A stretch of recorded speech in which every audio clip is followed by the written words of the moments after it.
العشرينات غريبة قوي، تحس انك كبرتي فجأة بس جواكي لسه نفس البنت اللي كانت بتخاف من كل حاجة.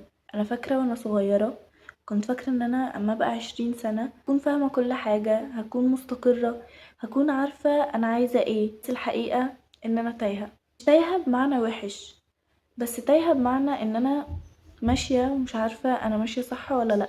كل يوم بفكر في الموضوع ده. هحكيلكوا شوية مواقف حصلت معايا، اسمعوني كويس.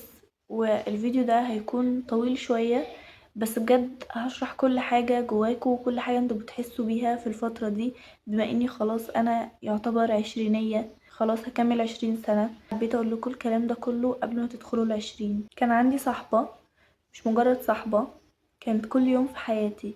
كنا بنتكلم في كل حاجة، حرفيا كل تفصيلة. فاكرة مرة كنا قاعدين بنتكلم سوا وبنضحك من غير سبب، من إحساس الأمان ده اللي بتحسيه مع شخص فاهمك من غير ما تتكلمي. مرة واحدة بقينا ولا حاجة، وفجأة كل حاجة سكتت. بس أصعب حاجة كنت بفتح الشات بتاعنا القديم أقعد أقرأ فيه وأقول هو احنا ازاي بقينا كده. أنا من الناس اللي لما بتحب حد بتحبه بجد، مش بعرف ادي نص الإحساس. ممكن في مرة أكون محتاجة حد، مثلا أكون تعبانة شوية أو نفسيتي مش أحسن حاجة، مستنية أي كلمة أو أي رسالة، مثلا أي سؤال زي مالك، بس ما بلاقيش. وقتها بفهم حاجة صعبة قوي، إن مش كل حد أنا وقفت جنبه هيقف جنبي. في يوم من أيام الجامعة كنت صاحية وأنا مش طايقة نفسي خالص، بس نزلت عادي عشان لازم أنزل. دخلت المحاضرة، شفت الطلاب كلهم فاهمين، بيردوا وبيضحكوا وبيتكلموا عادي، وانا قاعده حاسه ان انا مش هنا، كاني تايهه وسط ناس عارفه هي بتعمل ايه وانا لا. رجعت البيت يومها وقعدت افكر، هو انا بكمل ليه؟ هو انا ماشيه في الطريق الصح ولا انا ماشيه وخلاص؟ انا بفكر كتير زياده عن اللزوم في الطبيعي، وممكن كلمه صغيره جدا اقعد افكر فيها يومين. هي قالت لي كده ليه؟ هي كان قصدها ايه؟ طب انا زعلانه ليه اصلا؟ مخي مش بيسكت، حتى وانا نايمه بيفضل شغال. واوقات بحس ان انا اكتر حد بيتعبني هو انا. في ايام ببص في المرايه مش ببقى حابه نفسي خالص، مش عشان في حاجه غلط، بس عشان عارفه ان في احسن.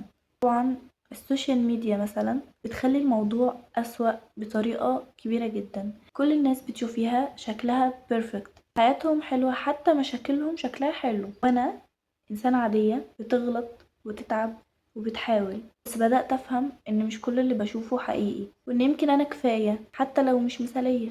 مرة كنت عايزة أجيب حاجة بسيطة يعني، بس ما قدرتش. بس الموضوع ضايقني جدا، مش عشان الحاجة نفسها، بس عشان إحساس إن أنا مش مستقلة، إن لسه في حاجات كتير مش بإيدي، وإن لسه الطريق طويل. وفي يوم أنا فضلت أعيط من غير سبب واضح، بس فعلا كل حاجة كانت تقيلة، حتى نفسي، حتى الكلام، حتى التفكير. مكنتش عايزة اشرح لحد انا مالي، لان انا اصلا مش عارفة مالي. انا لسه مش فاهمة كل حاجة، ولسه بتلخبط، بغلط وبحتار. بس بقيت اهدى شوية، بقيت اقبل نفسي اكتر. ولو انت او انتي حاسس ان انت دلوقتي تايه، فصدقني ده الطبيعي. كلنا تايهين شوية في العشرينات، بس يمكن دي مرحلة عشان نلاقي فيها كل الإجابات، يمكن دي مرحلة نلاقي فيها نفسنا. على فكرة، أصعب حاجة في العشرينات مش إنك تايه، أصعب حاجة إنك بتحاولي تباني إن انتي عارفة كل حاجة قدام أهلك، قدام صحابك، حتى قدام نفسك. في مواقف كتير كنت ببقى فيها ضعيفة جدا، بس طبعا بقول لأ عادي، أنا كويسة، مفيش فيا أي حاجة، واضحك وهزر وكأني معنديش أي مشكلة. بس أول لما أبقى لوحدي كل حاجة بتظهر. أنا مش دايما قوية، مش دايما بعرف اتعامل صح، وفي قرارات كتير اخدتها وانا عارفة من جوايا ان هي غلط، بس كنت بمشي ورا احساسي، او يمكن ورا خوفي من اني اكون لوحدي، او اني اضيع فرصة، او اني اندم بعدين.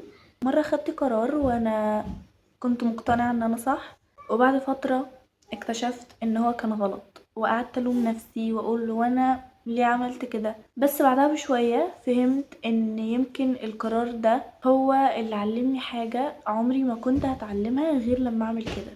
العشرينات مليانة قرارات، مش كلها صح، بس يمكن ده الطبيعي ان انت تغلطي، وبعد ما بنغلط بنتعلم. في حاجة تانية صعبة، اللي هي المقارنة، انك تفتحي الموبايل وتشوفي ناس في نفس سنك حققوا حاجات كتير، وتقعدي تسألي نفسك انا فين في كل ده؟ هو انا متأخرة؟ بس محدش بيقولك ان كل واحد ليه وقته، وان اللي انت شايفاه ده مش الصورة كاملة. محدش بيصور لحظات ضعفه ولا فشله ولا الأيام اللي بيبقى فيها مش قادر يقوم من السرير. أنا بقيت أقول لنفسي حاجات بسيطة: امشي على سرعتك حتى لو بطيئة، حتى لو مش أحسن حاجة، بس دي سرعتك انتي وده طريقك انتي. وسط كل ده بدأت أقدر الحاجات الصغيرة: مكالمة حلوة من حد بحبه، يوم عدى من غير ما أعيط، أو حتى إنجاز بسيط محدش واخد باله منه غيري. بدأت أفهم إن السعادة مش حاجة كبيرة قوي، مش لازم يبقى إنجاز ضخم، ده حاجة مثالية، ممكن تبقى لحظة هدوء أو راحة بعد تعب.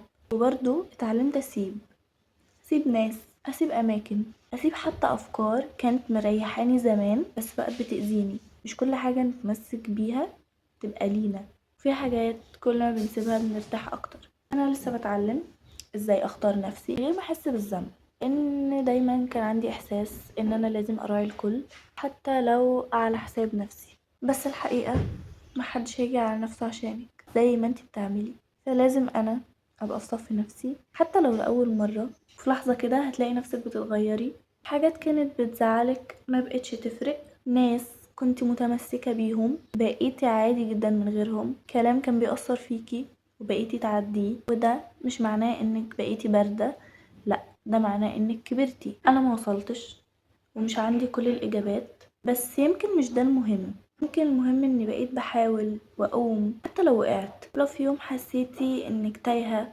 ومش عارفة تعملي ايه، حاسة انك متأخرة، افتكري ان كل ده جزء من الرحلة وانك مش لوحدك. كلنا بنعدي بده حتى لو محدش بيتكلم. في حاجة محدش بيحكي عنها كتير: احساس انك لوحدك حتى وانت وسط ناس. ممكن تبقى قاعدة مع صحابك بتضحكي بتتكلمي كل حاجة شكلها عادي، بس في جواكي حتة ساكتة كده مش مبسوطة، تحسي انك مش شبههم او ان محدش فاهمك 100%. الاحساس ده صعب لانك مش عارفة تشرحيه. مش زعلانة من حد بس برضه مش مرتاحة. في اوقات ببقى عاوزة اختفي، مش بمعنى اني اهرب، لا، بس بمعنى اني ابعد عن كل حاجة: السوشيال ميديا، الكلام، الدوشة. ببقى عايزة اقعد مع نفسي بس حتى وانا لوحدي بلاقي صوت جوايا بيقولي: انتي بتعملي ايه؟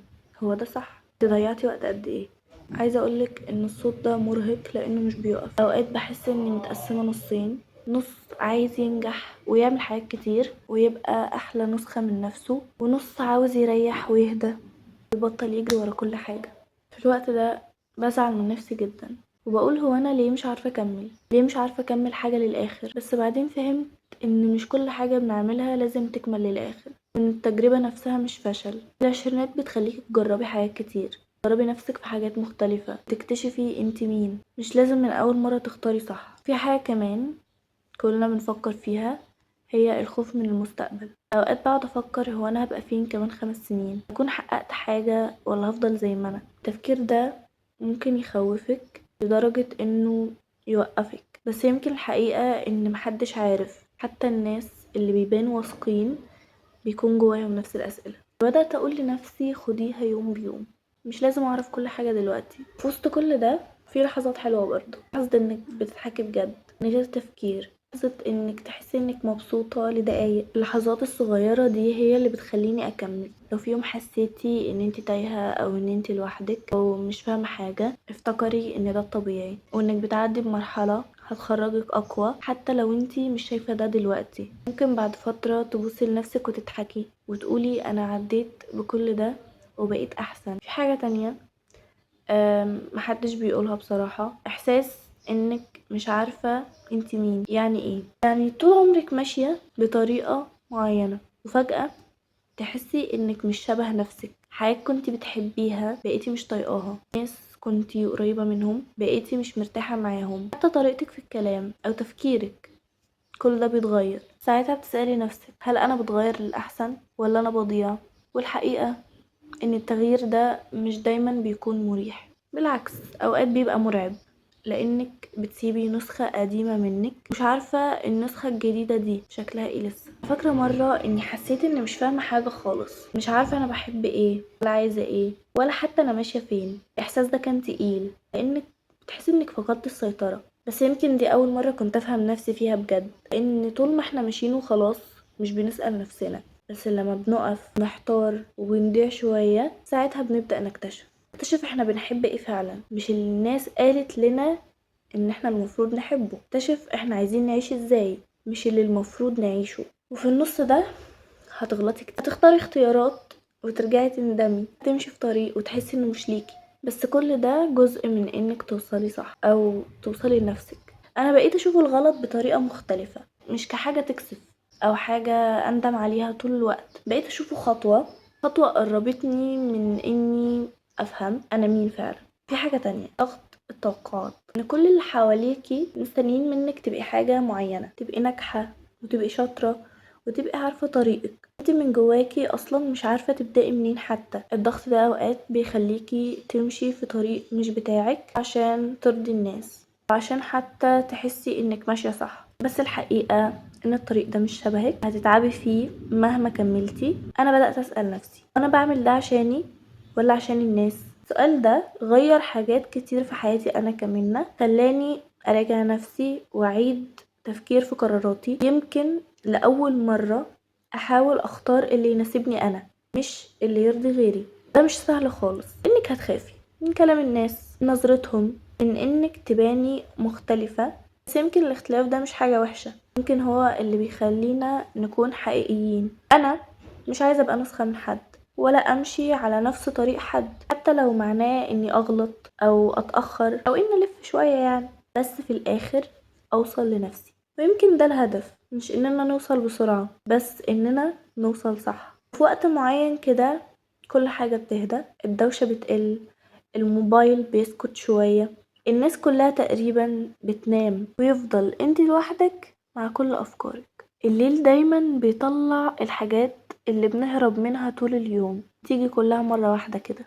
مواقف قديمة، كلام اتقال، حاجات كان نفسك تعمليها ومعملتهاش، كل ده بيعدي في دماغك كأنك بالظبط بتعيدي شريط. اوقات بتسألي نفسك اسئلة صعبة، هل انا فعلا كويسة؟ هل انا ماشية صح وانا هفضل كده؟ الاسئلة دي ما بيبقاش ليها اجابة واضحة، بس برضو ما بتسكتش. انا في اوقات ببقى تعبانة جدا، مش عارفة انام عشان دماغي مش راضي يهدى، افضل افكر في كل حاجة واي حاجة حتى لو ملهاش لازمة. اوقات افتكر مواقف قديمة، اقول مثلا يا ريتني عملت كده، يا ريتني كنت رديت بالطريقة كذا، وافضل الوم نفسي بقى على حاجات عدت وخلاص، عدى عليها وقت كتير قوي. بس الحقيقة ان الاحساس ده متعب جدا، لانك مش عارفة ترجعي تصلحي حاجة ولا عارفة تبطلي تفكير. بس مع الوقت بدأت افهم ان مش كل فكرة في دماغي لازم اصدقها، وان مش كل صوت جوايا بيبقى صح. في فرق بين اني افكر وبين اني استنزف نفسي. بقيت احاول اهدي نفسي شوية واقول خلاص اليوم خلص، حصل حصل، مش لازم احل كل حاجة دلوقتي، مش لازم ابقى فاهمة كل حاجة قبل ما انام. وبقيت ادي لنفسي لحظات هدوء، موسيقى هادية، نور خفيف، او حتى سكوت، بس احاول اتصالح مع اليوم بكل ما فيه، حتى لو كان يوم مش حلو. واقول لنفسي بكرة في فرصة تانية، مش عشان كل حاجة هتبقى بيرفكت، بس عشان عندي فرصة ان انا احاول تاني. الليل مش لازم يبقى مكان للقلق بس، ممكن يبقى مكان نفهم فيه نفسنا ونهدى، حتى لو شوية صغيرين. ولو في يوم لقيتي نفسك غرقانة في أفكارك، افتكري إنك مش لوحدك. في ناس كل يوم بتفكر وتتعب وبتحاول إن هي تهدى. يمكن كلنا محتاجين بس نكون أهون على نفسنا شوية. وفي الآخر كل الكلام اللي قلته، كل المواقف وكل اللحظات اللي حسيتي بيها فعلا بالوحدة والخوف والضياع، كل ده مش عيب، ده الطبيعي. العشرينات مش مرحلة نعرف فيها كل حاجة، العشرينات مرحلة نكتشف فيها نفسنا. هتقعي، هتغلطي، هتحسي بالوجع، بس هتتعلمي وهتقوي، هتخرجي أحسن نسخة منك. مهما كانت الأيام صعبة ومتعبة ومتلخبطة، مش هتفضل كده على طول. الحاجات الصغيرة زي ضحكة، كلمة حلوة، لحظة هدوء، دي اللي بتعمل فرق.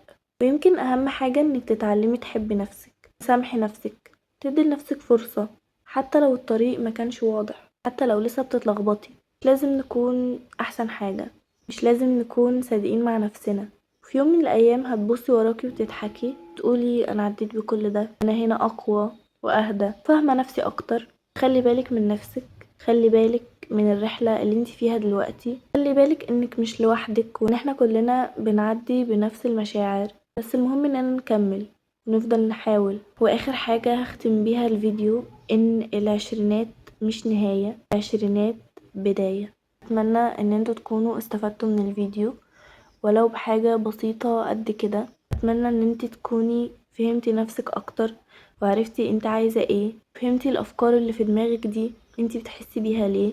انا كمان كان نفسي حد يقولي الكلام اللي انا قلتهولك ده دلوقتي، بس عشان محدش قالهولي وحسيت ان هو مفيد فقلت انقلك الفكرة عشان تفهمي نفسك اكتر.